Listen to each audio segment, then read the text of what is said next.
ഇനി പിണറായി വിജയൻ്റെ കൂടെ നിൽക്കുന്ന പ്രശ്നമില്ല.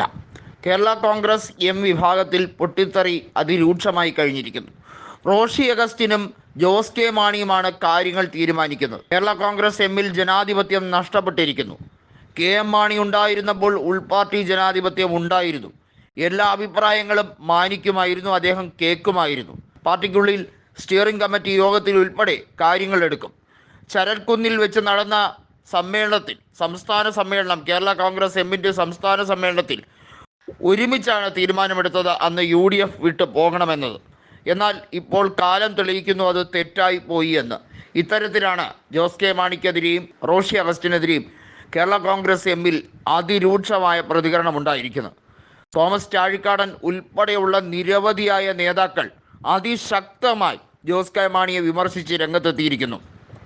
പിണറായി വിജയൻ്റെ പിടിപ്പുകേടും ഭരണവിരുദ്ധതയുമാണ് ഇത്തവണ തെരഞ്ഞെടുപ്പിൽ കോട്ടയത്ത് താൻ തോൽക്കാനുള്ള മുഖ്യ കാരണം എന്ന് തോമസ് ചാഴിക്കാടൻ വെറുതെ പറയുന്നതല്ല.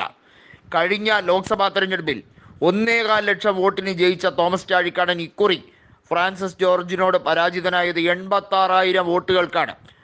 പൊതുവെ കേരള കോൺഗ്രസ് ജോസഫിന് വേരോട്ടമില്ലാത്ത കോട്ടയത്ത് ജോസഫ് ഗ്രൂപ്പ് അടിച്ചു കയറുന്ന കാഴ്ചയാണ് നമ്മൾ കണ്ടത്. സമാനതകളില്ലാത്ത തകർച്ചയിലേക്കാണ് ജോസ് കെ മാണിയും വിഭാഗവും നീങ്ങിക്കൊണ്ടിരിക്കുന്നത്. അവരെ രക്ഷിക്കാൻ ഇനി ദൈവത്തിന് പോലും കഴിയില്ല, അവർ മുങ്ങിത്താണുകൊണ്ടിരിക്കുകയാണ് എന്ന് കേരള കോൺഗ്രസ് എമ്മിലെ പ്രബല വിഭാഗം പറഞ്ഞു കഴിഞ്ഞിരിക്കുന്നു. എല്ലാ നേട്ടങ്ങളും കൊയ്യുന്നത് ഇരുവരും ചേർന്ന് മാത്രമാണ്. ബാക്കിയുള്ളവർക്ക് ഒരു രീതിയിലും മിണ്ടാൻ പോലും അവകാശമില്ല. അങ്ങനെയുള്ളിടത്ത് നിൽക്കുന്നതിൽ എന്ത് കാര്യം? UDF വരാൻ വേണ്ടി UDF നേതാക്കൾ പല തവണയായി തങ്ങളെ വന്ന് കാണുന്നു. എന്നിട്ടും രാഷ്ട്രീയ മര്യാദയുടെ പേരിൽ ഇത്രയും നാളും അപമാനം പേറി നിന്നു. ഇനി അത് സാധ്യമല്ല എന്നാണ് കേരള കോൺഗ്രസ് എമ്മിലെ പ്രമുഖ നേതാക്കളെല്ലാം തന്നെ പറയുന്നത്. ഒരുപക്ഷെ ജോസ് കെ മാണിയും അതുപോലെ റോഷിയും മാത്രമായി ഒതുങ്ങുന്ന ഒരു കേരള കോൺഗ്രസ് എമ്മിനെ ആയിരിക്കും വരുന്ന ആളുകളിൽ കാണാൻ കഴിയുക. അതും ഇനി തുടർ വിജയമുണ്ടാകാനുള്ള സാധ്യതയും ഇല്ല. ഇടുക്കിയിലെ MLA ആണ് റോഷി അഗസ്റ്റിൻ. നിലവിൽ സംസ്ഥാന സർക്കാരിൽ മന്ത്രിസഭയിൽ റോഷി അഗസ്റ്റിൻ വഹിക്കുന്നത് ജലവകുപ്പിൻ്റെ ഉത്തരവാദിത്തമാണ്. ഏറ്റവും താഴെത്തട്ടിൽ ജനങ്ങളുമായി ബന്ധപ്പെട്ട വിഷയങ്ങൾ ചർച്ച ചെയ്യുന്നതിൽ ഏറ്റവും പ്രാധാന്യമുള്ള വകുപ്പാണ് ജലവകുപ്പ്. പ്രത്യേകിച്ചും ഇടുക്കി ഡാം ഉൾപ്പെടെയുള്ള കാര്യങ്ങൾ ജലവകുപ്പിൻ്റെ കീഴിലാണ് വരുന്നത്.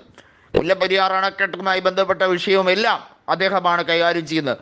എന്നിട്ടും റോഷി അഗസ്റ്റിന് ഈ കാര്യങ്ങളിലൊന്നും തന്നെ കാര്യക്ഷമതയില്ല എന്ന് ജനങ്ങൾ തിരിച്ചറിഞ്ഞു കഴിഞ്ഞിരിക്കുന്നു എന്നാണ് പ്രധാനപ്പെട്ട തീരുമാനമായി കേരള കോൺഗ്രസ് എമ്മിൽ ജോസ് കെ മാണിക്കെതിരെ തിരിഞ്ഞിരിക്കുന്നത്. അതുമാത്രമല്ല, ജോസ് കെ മാണി പാർട്ടിയിൽ ഒറ്റപ്പെട്ട് കഴിഞ്ഞിരിക്കുന്നുവെന്നും വരും ദിവസങ്ങളിൽ അദ്ദേഹത്തിനെതിരെ കൂടുതൽ ശക്തമായി എതിർപ്പുകൾ ഉണ്ടാകും, അതിന് കാത്തു നിൽക്കാതെ പാർട്ടി മുന്നണി ഉപേക്ഷിക്കുന്നതായിരിക്കും നല്ലത് എന്ന് തന്നെയാണ് നിരവധി നേതാക്കൾ പറഞ്ഞു വയ്ക്കുന്നത്.